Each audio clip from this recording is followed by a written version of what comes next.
সুপ্রভাত, good morning বন্ধুরা। আজ একটা নতুন ভিডিও নিয়ে এসেছি। আমি doctor Sushovan Khamkat, consultant homeopathic physician.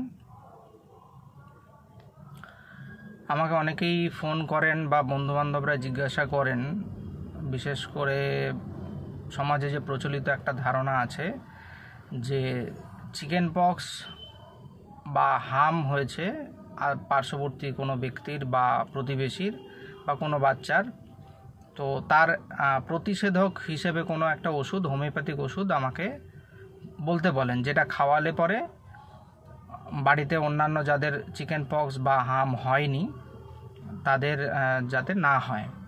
প্রথমত বলে রাখি, এই দুটি রোগই একটি ভাইরাল ইনফেকশনের জন্য হয় এবং এটার ইমিউনিটি একবার যদি হয়, এটার ইমিউনিটি লাইফ লং থাকে। অতএব এটা নিয়ে খুব বেশি ভয় পাওয়ার বা চিন্তিত হওয়ার কিছু নেই।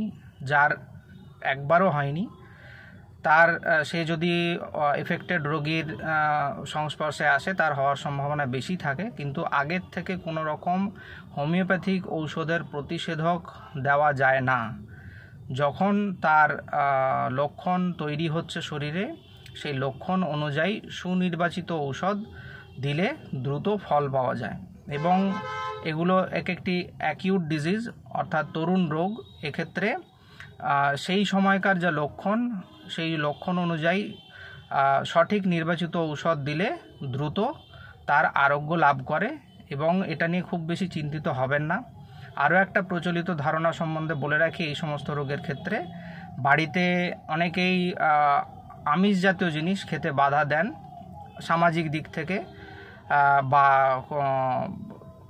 সামাজিক দিকের কিছু নিয়ম থেকে এটা বারণ করা হয়। সেক্ষেত্রে যারা এই নিয়মটা পালন করতে পারবেন না, যে আমিষ খাওয়াবেন না, তারা দুধ, ডাল, এই ধরনের ভেজিটেবল প্রোটিন অবশ্যই রোগীকে দিন।